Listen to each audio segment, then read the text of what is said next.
Pasko'y dumarating, may taglay na pag-ibig ang simoy ng hangin.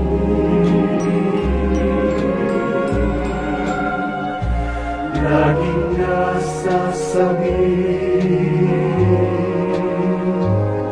sa iyong pagtingin, ang puso kong uhaw sa tunay mong pag-ibig.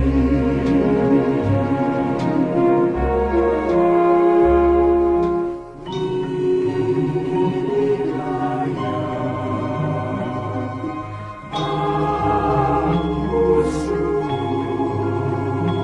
kong pag-ibig mo ay makatamo.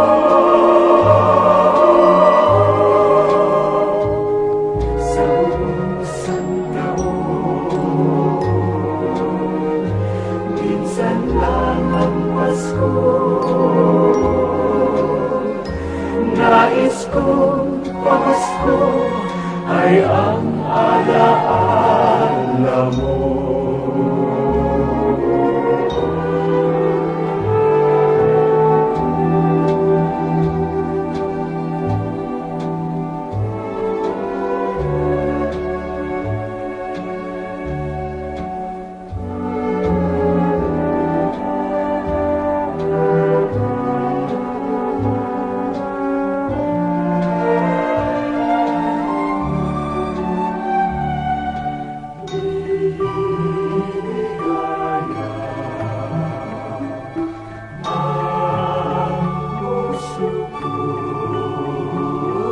Pag-ibig mo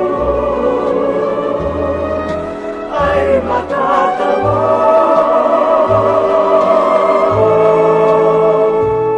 sa buong isang taon. Minsan lang ang Pasko, nais kong pamasko ay ang alaala mo.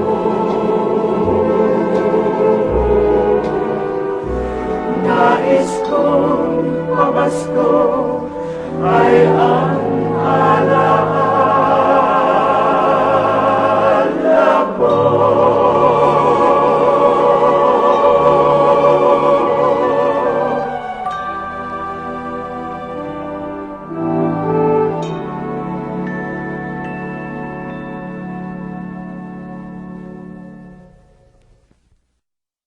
Wow, that was so magical.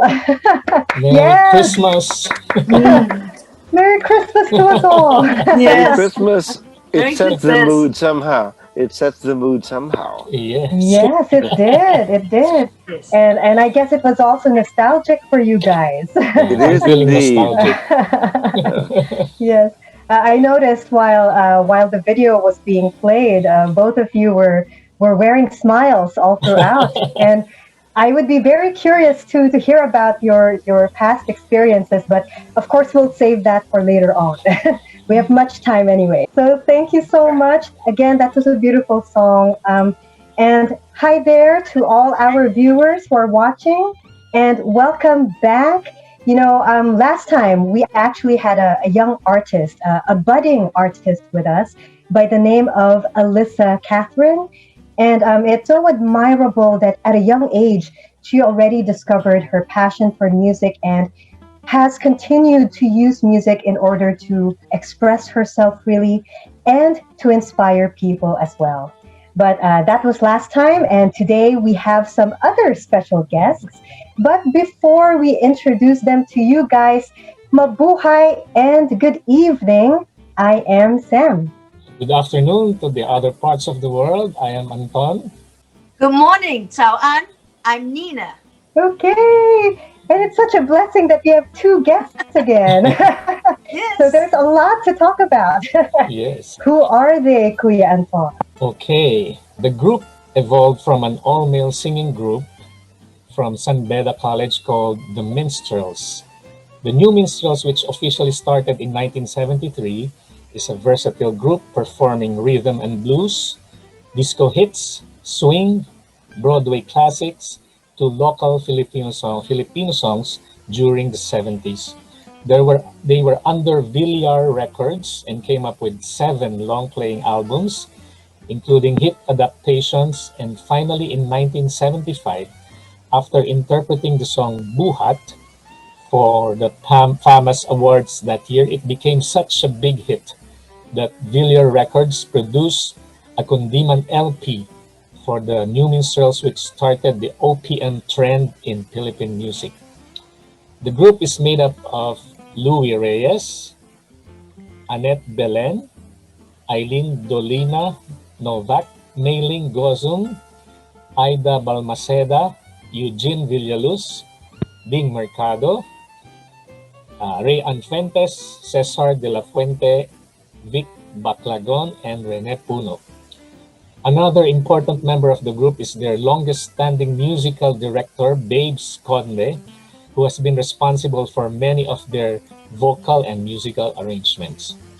The 70s is considered as the generation with the most sophisticated taste in fashion, dining, music, clubbing, and the right places to be in.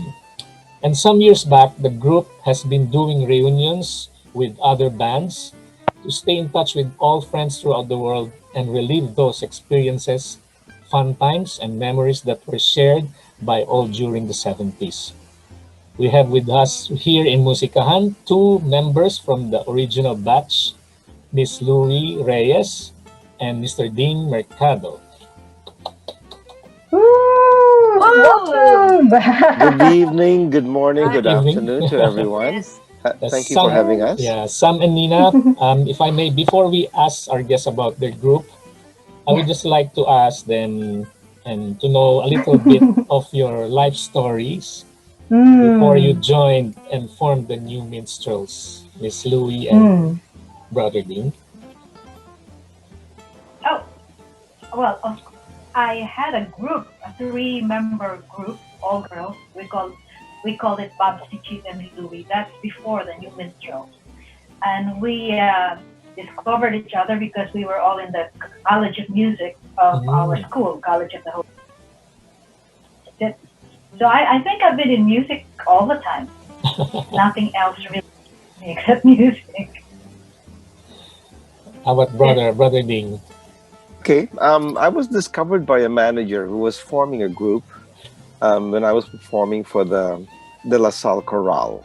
As a matter of fact, I met Louis initially when we did a joint Holy Spirit and La Salle Chorale concert way back in 19. Should I mention it, Louis? Go ahead. 1971 or 72, I think. Anyway, from there, I joined the Progeny, and Progeny became, instead of just a singing group of 8 singers, including the elder brother of Nonne Zuniga, si Zion. No? He was with me. And I think when Renos wanted a band to perform for them, and our manager at that time was Zeni Tajonera, I gave the name Sangkatutak Band. So the original Progeny became the Sangkatutak Band. And I think towards midway of my tenure with the Sangkatutak Band, Ivy Violan joined us. And then when I left, I was pirated by the New Minstrels, Pirate.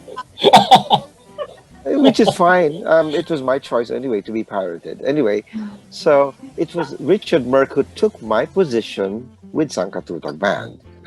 And because I saw the future of the New Minstrels, because they're more the kind of music that I would like to do. And of course, the people that of course I met Louis and Annette Belen, because I was also with the Bayanihan Dance Company, Mm. and Annette was a singer for the Bayanihan then. That's where we met. So basically that's it. So I knew two people already then with the New Minstrels, and I love their repertoire, especially when the four girls do their song. What's this? Sunday morning, waking up and touch. Oh, Para kayong mga electric fan, sabay-sabay kayo gumaganyan. Oh, sorry, And sorry, also our Nina. boogie. They they're like electric fan, four of them moving all together while doing the song. No, we really I we were our signature was every time we go on a set. For example, we do a gig in a nightclub or a show. We do 2 or 3 sets. We always change costume for the next set. So we started that trend. So So we were whether it was whether it was a tight club, disco club, whatever, in whatever environment we were in, we never failed to change 3 times. What is Wow, was 3 times. so people and were so we mesmerized with us because we were all glamour that time. yeah. Wow, amazing. You know, from the opening video that we had for this episode just earlier, I noticed that you were wearing these loose pants. Is that what you call bell bottom by any chance? Oh, I'm yeah. not sure about the terminology, but is it bell bottom? I mean, I just I just have to Yes. confirm. Oh, Well, right. there was from palazzo pants to bell bottom. Oh, It's basically more or less in that era. Nina, can you relate to this, Nina? Not quite. Present, present. I see. Because it looks a bit similar to the pictures that I've seen, and I used to look into our family albums a lot, and I've seen a lot of my father's younger pictures, and he used to wear a lot of those denim pants that were loose Bang at the bang, to be bottom. exact. Bang bang. Bang, Bang bang. bang. Yeah, bang, Oh, bang. I see. Interesting. Okay. it was one brand. It was only Oh, wow, that was splendid. Well, thank you so much for sharing. And well, since you started talking about the new minstrels, anyway, after learning about the group that you had, I tried to do a little research on the name minstrels, and you have a couple of definitions you would find online, or if you read a book about it. And one of the definitions would be that minstrels comes from the Middle Ages. Well, of course, you're not one of those because you don't belong to that age. But it's very interesting that there is a variety of definition for this particular term. And in the Middle Ages, as you may know, it would usually refer to heroism and nobility, right? It was very serious during those dark ages. But later on in the 19th and 20th centuries, you started to have more stage entertainment and comical routines. So for our first set of questions, which one are you? If you were to define yourselves as minstrels, would you consider your music to be more on the heroic side, the noble side, or would you consider yourselves to be hopeless romantics? And would you be comical in this way? All of the above. I think yes, and Great. I think we also had a wide audience. It's because we didn't try to really limit ourselves to just one style. We were singing everything, and that's why Mhm. the people sometimes couldn't really place us. Are they a rock band? Are they an R&B band? What it is? But we were singing everything. We were singing everything from Filipino native Sundimans and Broadway musical theater stuff, and we would sing disco stuff and R&B.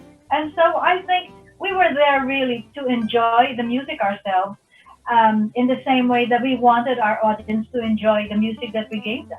So we were And heroes in our Mm. way. we were a Wow. show. We were a show band.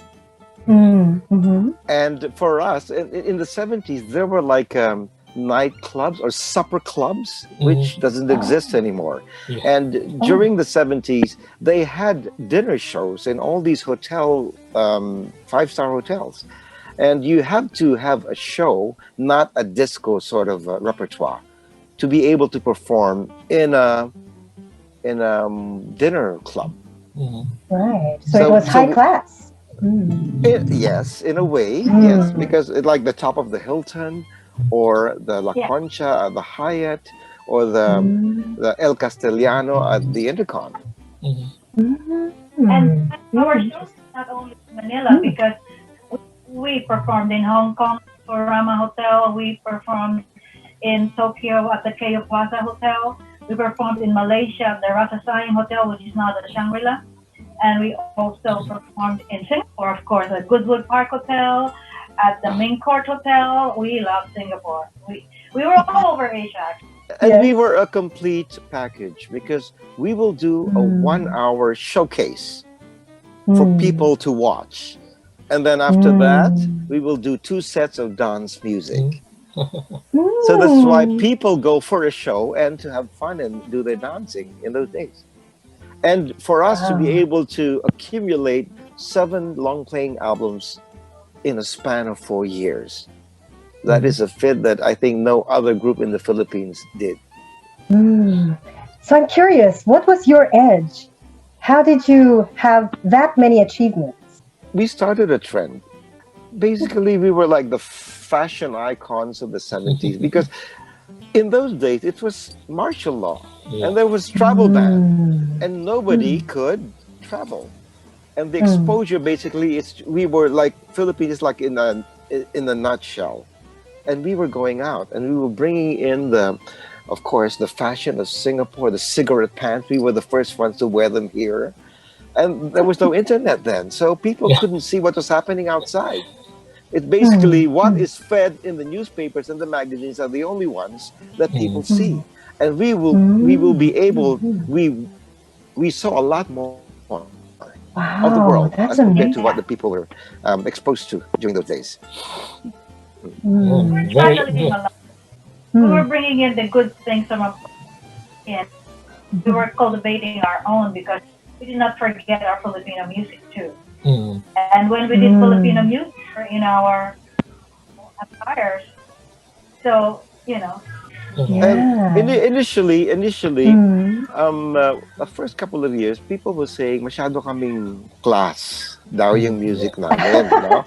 That's why even, I mean, if I may say so, even some of the big superstars then were kind of intimidated interviewing us because they will be forced to speak in good English, that sort of thing. But we wanted to be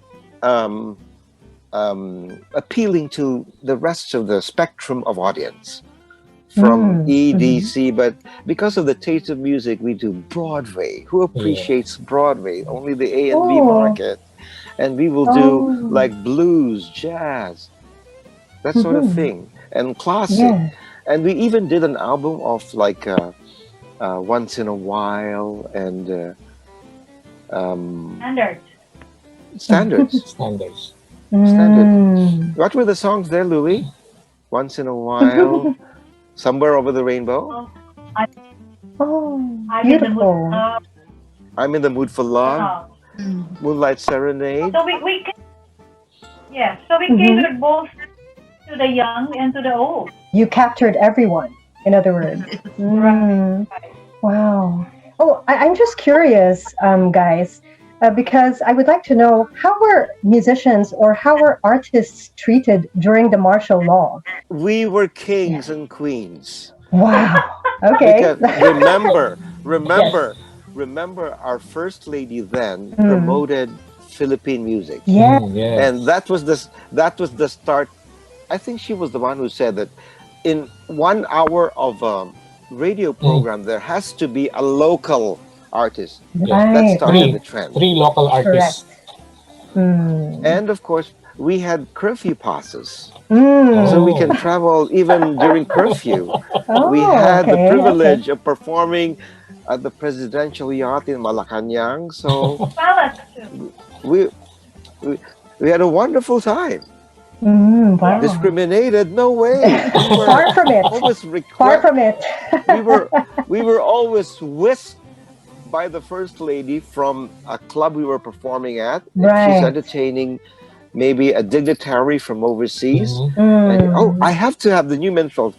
Oh, the Mm. Metrocom will be picking us up to be Right. performing at wherever Right. venue Wow. Wow. they will bring us. That's a good point because now I suddenly Mm, remembered about why we have CCP in the first place, and that was because of exactly. the first lady during the Marcos regime. Hmm. She promoted the arts, Hmm. Yes. Philippine arts. Yes. Correct. Correct.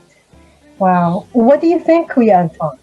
Yeah, and it's a very interesting era, right? And considering that bands were formed back in the 70's, where curfew was prevalent under martial law, we salute Hmm.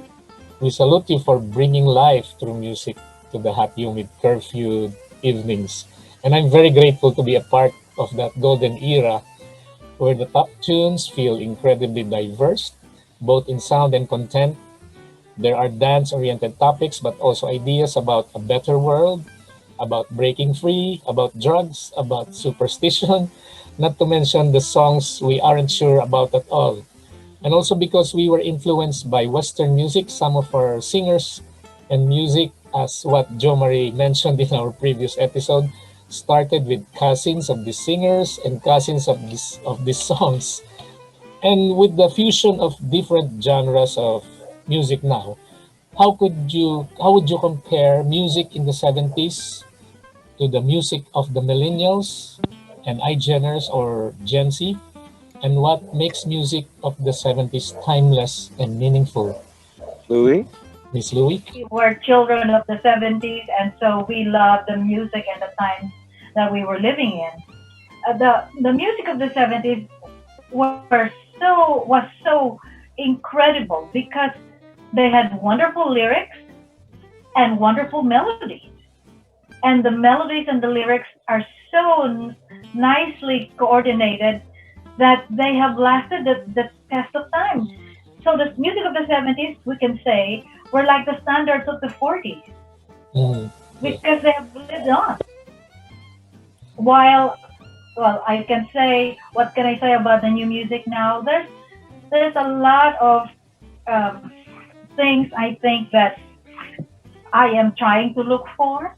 Maybe more content in the melody, in the lyrics Mm, also, because they tend to be so exclusive. You don't really understand what they're trying to say with their lyrics.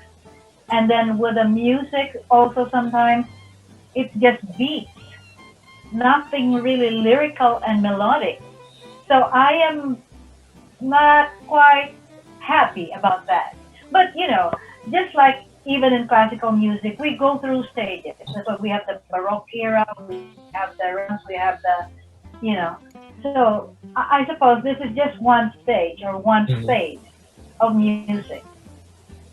Pass on and it will improve, hopefully. I'm looking forward to that.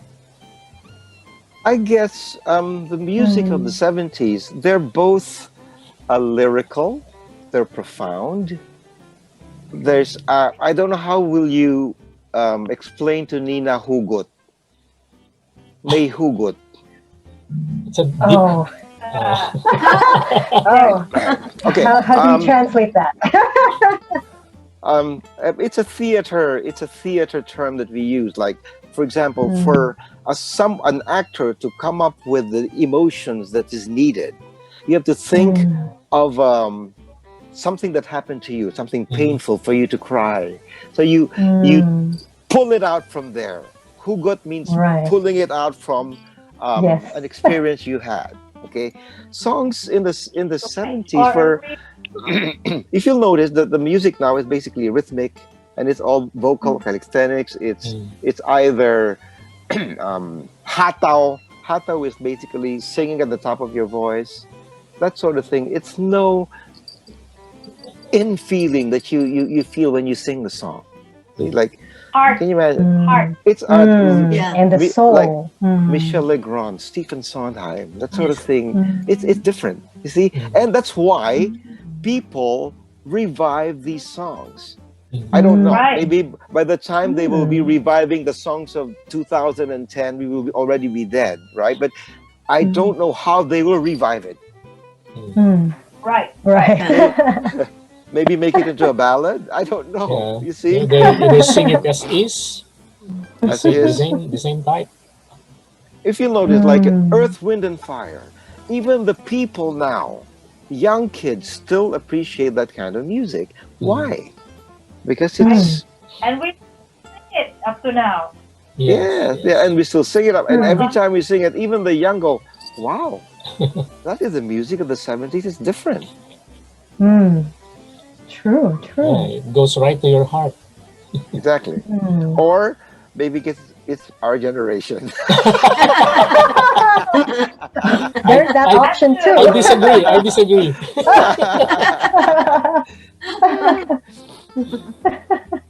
There you Well, go. well, how about you, Kuya Anton? Because Kuya Anton does a lot of beautiful cover songs, Oh, and I think he's a songwriter too, right? Right, Kuya. So, what trying can to you say be. about your? I'm promoting you here. Yeah.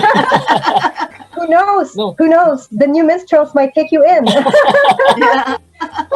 no, because I hear so many good Oh, yeah. music before because my uncle we have 78. I don't know if you still know 78s and 45s and LPs. So Oh. Brother Ding. No, my uncle always play classical music like um, from the classical movies and also the 40s and 50s music. So I hear a lot from them. So I my covers are Moonlight Serenade, Moon River, and Frank Sinatra songs, and also Mm, Christmas. Timeless. Yeah, timeless songs. mm, That's why I'm also having hugot, like Brother Ding said. Yes, it's right. really it's amazing. It's really from the heart when you want to sing Mm, some songs like that. It's really beautiful era. mm. Wow. And And yes, and we are going to hear more of that. Yes. Yes, Yes, Miss ma'am. Louie. why can't they make you happy? The lyrics always talk about good things, Mm, while now Mm, some lyrics are so dark and so really scary, and yeah, we want to be lifted up by music. We do. mm, mm. that's why And I Right, choose some songs which have good lyrics and inspirational. right. and Mm-hmm. and Mm. sometimes they even get away with the swearing. Yes, Mm, I was thinking of that It's right now. shocking. Yeah, It's shocking. exactly. Huh? Wow. True. I must agree. I mean, I do belong to the generation of millennials, but whenever I hear rap songs or modern songs that involve a lot of swearing, I don't understand yeah, why we have to include those. It almost feels like they are encouraging those to the youth or to the next generation, Exactly. which should not be. So I highly agree with that. there had to Hmm. be censorship also. It should Hmm. be. It should be. And also the Hmm. difference is, if Yeah. I may say so, like in the 70s, when we sang Kundiman, our music coach was very strict about pronouncing the Tagalog words correctly. So in a lot of countries like Japan and even in China, it's the priority is not the melody, but the lyric. So sometimes they have to adjust the melody to the way you will say the Mm, word. So, in a way, you protect the language. But nowadays, I could hear a lot of Tagalog songs composed, and it doesn't go with the way they wrote the melody with the word. mm, So, and in the end, that will be the benchmark of people. They think that it's correct, which is Hmm. actually wrong. yeah. I highly agree with you on that. Oh my gosh. I'm so glad It's that you're amazing. It's mentioning these amazing. points. Mm. Even church songs, for that Sometimes. matter. Sometimes, Yes. what? So, so like, especially I was gone for 20 years. I lived abroad for 20 years. Coming back, and then you hear Tagalog songs sung like that. So from my generation of Filipino, Balarila, and Panitikan, Yeah. it's totally different. Mm. So with choirs, we are trained to pronounce the words properly. Mm-mm. Right. Yeah, discipline. You're right. It's all discipline. If you listen to our True, true. albums, if you Mm. listen, if you listen to our albums, our lyrics are all correctly pronounced. Mhm. We were taught, and we appreciated it because the more you sing it correctly, the more you appreciate the song. You have the full meaning of the song. Exactly. Otherwise, it makes you feel there's something wrong here, so you don't feel it anymore because you heard something wrong. And you won't listen to it anymore. That's correct. Especially the first couple of phrases. Mm. If there's something wrong already, it's a turn off. Can I just Okay. share something? Okay, Surely Sure, not. sure. I told you my alma mater in Singapore is the Convent of the Holy Infant Jesus and Town Convent, right? And that is where Chimes now is. And the nuns were very, very strict, right? Especially with regards to pronunciation. So we even had a little pocket mirror, right? Mm. And we had to pronounce the Yes. words clearly, right? So even now, Right. so I totally understand where you're coming from. And so your T's, your D's, everything must be very clear, right? There is not this garbled language that we call English or whatever. Everything must be clear and distinct. That's why the nuns always said, when you go out or when you just open your mouth, everybody should know you come from a convent school by the way you speak and by the way you move. So, Correct. very strict discipline. And Yeah. I think nowadays when we tell it to the youngsters, they say, huh, why so strict, huh? Right? And I used to teach English, and it was so funny because it was teaching in a neighborhood school, and then I said, pull your socks up, and then they literally pulled their socks up, right? So it's very interesting that how you can't blame them because in their backgrounds, at their home backgrounds, it's first time they heard pull your socks up, so they literally did that. But I would just say that the insistence of proper diction, proper pronunciation is always so important, and I hope that discipline will come back again, right? So I'm Yes. really thinking and mentioning to Kuya Anton and Sam, I said, I would like to see the revival of the new minstrels to bring back the era of glamour and beauty. So that people know that when you're doing sets of music, you change costumes, right? I'm very happy because I was very fortunate when I was young. I did piano at 6, ballet at 6 to 14, and violin at 10 years old. So, from the ballet background, we were really taught very well about the meaning of proper demeanor and posture and all these things. Yeah. Posture is And very I would important. think that if I would compare my training from ballet and compared to violin and piano, I would say ballet school was much more demanding. Everything, right? How you dress, how you pointed your toes, everything, it was really very focused and clear cut. And if they were, harsh towards us, it was because of the training. It was nothing personal. But if you did not point your toes or you did not have the correct turnout, it was wrong, right? And so that's why when you mentioned about singing, pronunciation, the nuns did the same. So I mean, people say, "Oh, that's so old school." Right? Yeah. Why must you do I this? think Why must you be disciplined? Why can't you be carefree and all that? But it leads to a loss of standards, right? Lots of excellence. I mean, so when you speak properly, when you see somebody, so I have this funny story that people say that, oh, sometimes first date, the guy sees the girl, and then so she's so beautiful, so glamorous, and then she said, how are you? I'm okay. Singapore style. Then I think the guy might would just say, if they went to a top 5-star restaurant, so what we like to eat, anything can, right? It's really a privilege to belong to the old school.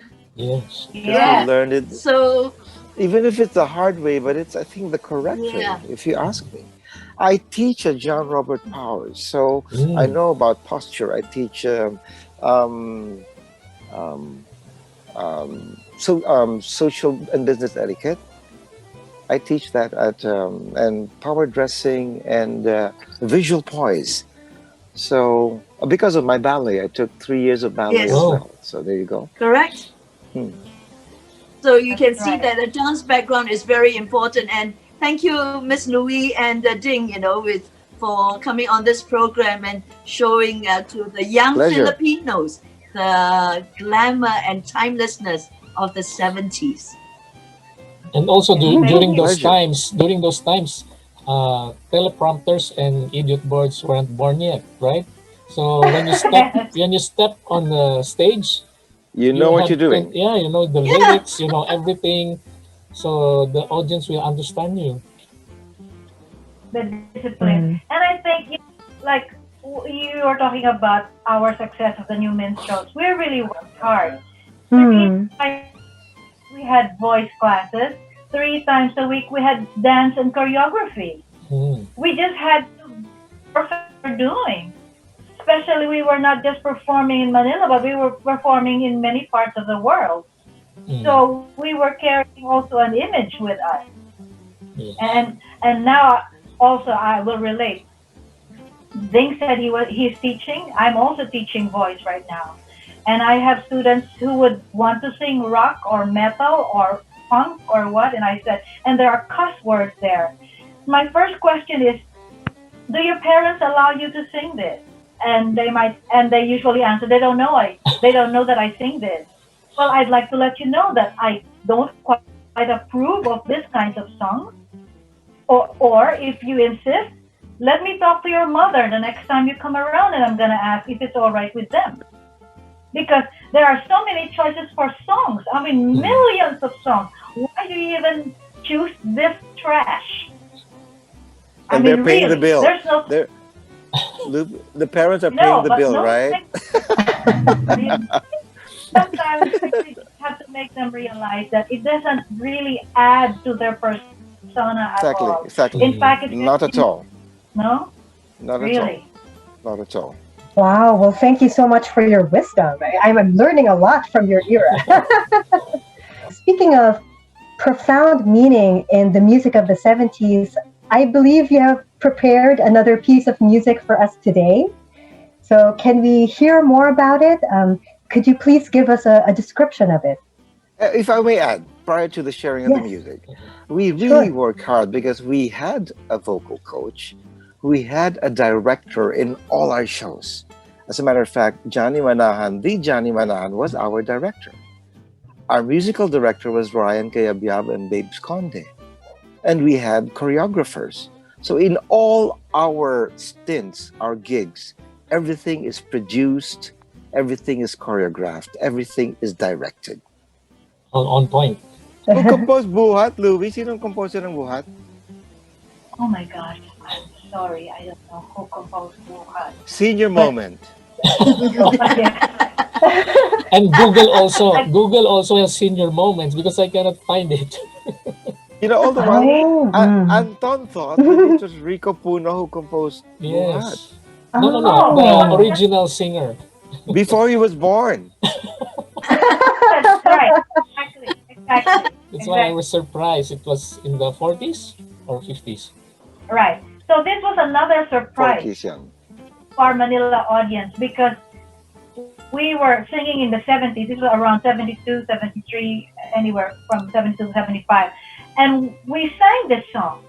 And people thought, what is this song? It was a song from the 40s, from one of the movies of the olden times.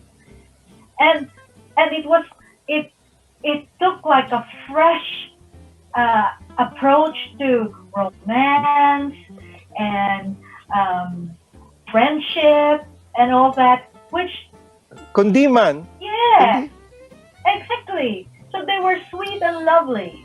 They did not expect it from a group like us because we were singing everything from rock to R&B to Broadway to whatever. And then suddenly we came up with this. Okay. And it was meant to be just for that television show for Fama's Awards. But since it was such a big hit, Villar decided to release it as an album, as a single, And rather. more Tagalog songs Followed after. Ooh, okay. So let's take a look, guys. And here is Buhat.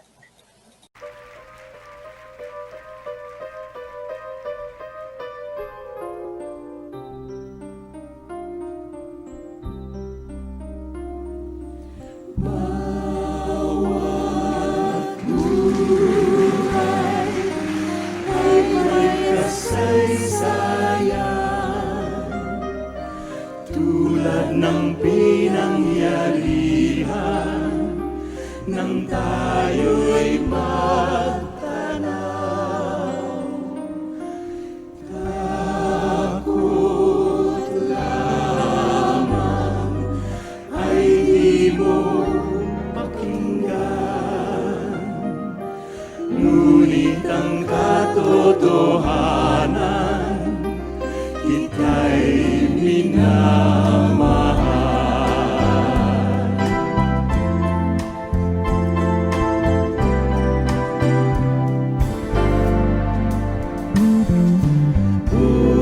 Buhat nang kita'y masilayan,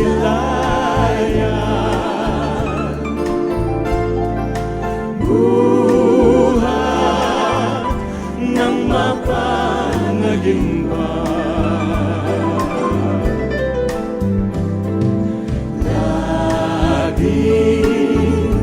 Hinahanap at inaasam,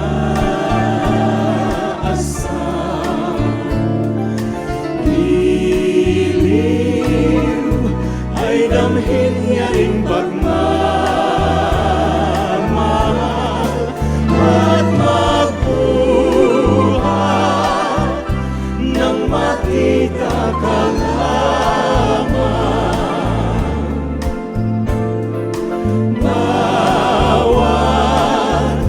Masdan ko'y karikan,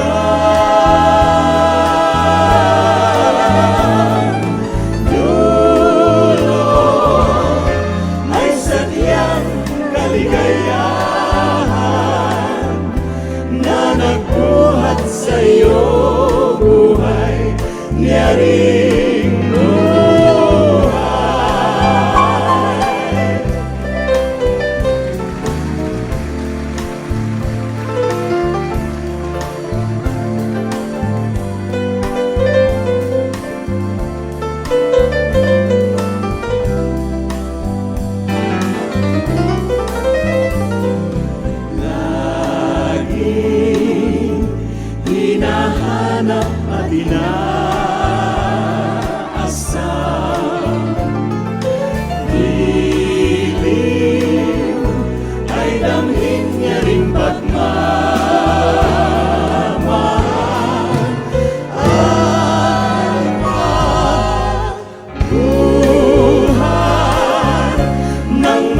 Wow, that's a lot to take in. I'm sure the new minstrels have a lot more to say to us, but we can wait for that in part two with the new minstrels. You know what? I truly appreciated what Sir Ding and Miss Louis mentioned when they both emphasized the importance of lyricism, enunciation, good posture, proper atmosphere, the profound meaning of the text, and the overall discipline required during the rehearsal phase until the actual performance on stage, because with all these qualities combined, you could actually create the best quality performance the audience could ever hope to see. And it's true that these qualities represent the beauty of the music of the 70s. And it's definitely something that the young generation of today could learn from. Yes, it is true. Music is highly subjective, and that is primarily because we are constantly affected by environmental factors, including our family upbringing and our peers. Also, we are greatly affected by the culture of our own time period as well, which therefore means psychological bias in our musical preferences is unavoidable. But that's totally fine. Because there's no right or wrong about music, and that's the beauty of art. The most important thing about music, though, is that you are open and honest, and that the music you choose truly represents who you are. While some people choose opera music, others would choose pop music. And while some people choose jazz and Broadway, others would choose heavy metal rock music. I, for one, do not appreciate heavy metal, but I wouldn't call it noise, and I would still consider it as a type of music or a musical style because I acknowledge that it is a type of language for a specific group of people. Yes, it is loud. Yes, it's forte and fortissimo all throughout. And yes, they use words that I do not understand most of the time. But I believe that there is a certain group of people who would appreciate this type of music because this is something that represents who they are as a person. And I respect that. So, going back to the music of the 70s, I really liked that the new minstrels went so far as to getting themselves a musical director and a dance choreographer to help them become the total package on stage. And it's truly admirable because they have just shown us what it takes to be the absolute performer. So it wasn't enough that you knew how to sing, you had to learn how to dance, you had to learn how to act, and you needed to know each line perfectly before and during the actual performance. So kudos to you guys, and thank you so much for the inspiration. But to be fair, the millennial and Gen Z period also have their own set of beautiful music which they too could enjoy because of their lyricism and profundity of text. Take, for example, Transformers. In this film, the band Goo Goo Dolls, which was originally formed back in 1989, was able to perform their song Before It's Too Late. Hold on, before it's too late, we'll run till we leave this behind. Don't fall, just be who you are. It's all that we need in our lives. Now, this song was included in the soundtrack of Transformers back in 2007. And this song primarily talks about how it's important that we learn to love ourselves and that we learn to accept ourselves for who we are. And later on, it is also important that we learn to love others and to accept love from other people. Aside from that, another good example would be 1,000 years from the popular film Twilight Breaking Dawn, which was shown in 2011 and 2012. Ooh, I have died every day waiting for you.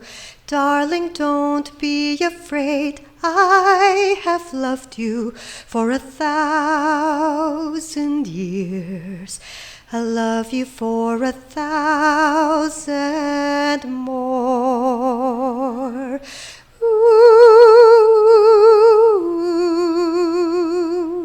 Now, in this particular film, or in this particular song, it's quite clear, even from the title itself, 1,000 years, that the most important thing is love. And that once we experience true love, it is truly boundless. No amount of time could tell how much we love a person, and the most important thing is how much we are willing to sacrifice ourselves to be with the person that we love.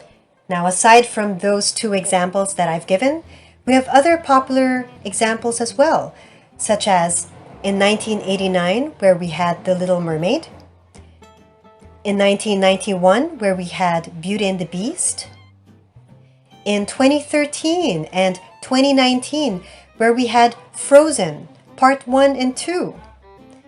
And who wouldn't know the songs Let It Go and Into the Unknown, both songs that were very powerful because they both taught us how to take courage in loving ourselves and in loving other people.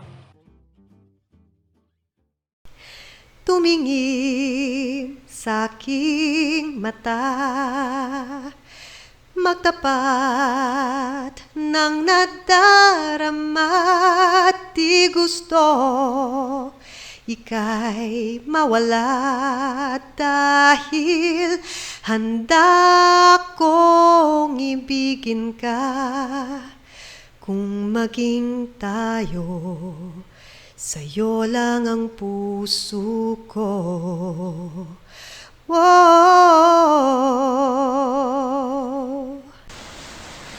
Ba't di papatulan ang pagsuyong nagkulang? Tayo'y umaasang hilag at kanluran. Ikaw ang hantungan at bilang kanlungan mo, ako ang sasakip sa'yo. Now, it's really important to note that the reason why we highly revere music of the 70s and even music from the 40s and way back is because our music today wouldn't have progressed if it weren't for the discipline and the beauty of the music from the past.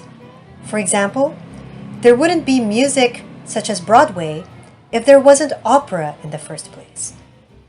And so, no matter how traditional music of the 70s could be, there is a lot to learn and we are truly proud of it. How about you, Kuya Anton? What do you think? Oh, well, during the 70s music era, as what Miss Louie and Brother Ding has mentioned, the entertainers definitely experienced a lot of values when it comes to discipline in the performing arts, and they really stand as role models. And it is in that era when original Filipino music made a mark in the music industry, with festivals and organizing competitions to encourage new talents, singers and composers alike, with professionals and amateur divisions. And I believe our viewers were inspired with their sharing and with their experiences in that era, with that golden era. So what do you think, Nina? Wow. Thanks so much, Sam and Kuya Anton. You know what brought me back? It brought me back to my younger days, and to see that Serding actually did shows for SBC, Singapore Broadcasting Company, I remember seeing him also with the Baha'inan dancers. So, and it really brought me back to those days, and I really admired the singers of old in that what he had shared about them, having the discipline of not only having a vocal coach, then they also had to do dancing and choreography. And so it was like a complete package, and also the change of costumes and how quickly they had to learn songs. So I think no teleprompter, even no audio tune or whatever they have in the recording studios now. So you really had to be prepared. So I say kudos to them, and the importance of hard work and discipline. But I think the most important, the joy of performing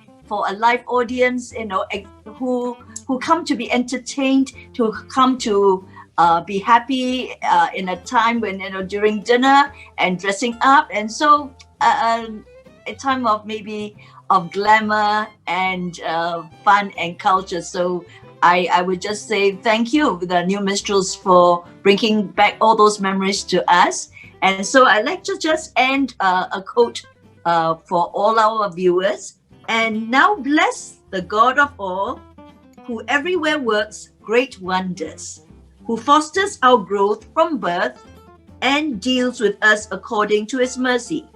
May he give us gladness of heart, and may there be peace in our days in Israel, and is as in the days of old.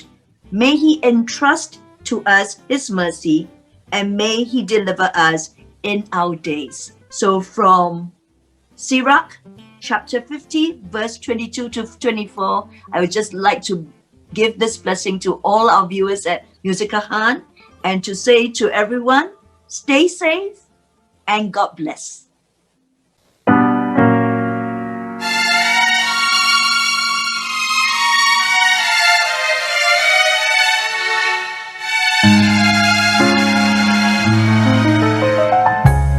Chestnuts roasting on an open fire, Jack Frost nipping at your nose, Yuletide carols being sung by a choir, and folks dressed up like Eskimos. Everybody knows a turkey and some mistletoe help to make the season bright. Tiny tots with their eyes all aglow will find it hard to sleep tonight. They know that Santa's on his way. He's loaded lots of toys and goodies on his sleigh, and every mother's child is gonna spy to see if reindeer really know how to fly.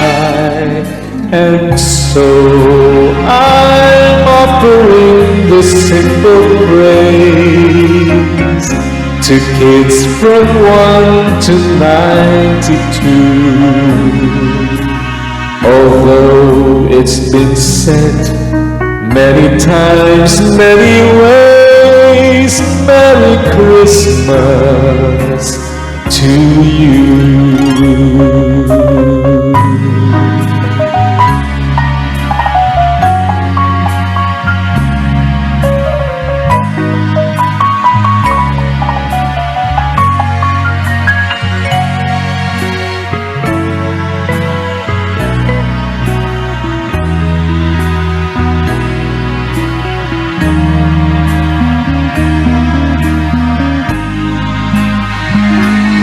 And so I'm offering this simple phrase to kids from 1 to 92. Although it's been said many times, many ways, Merry Christmas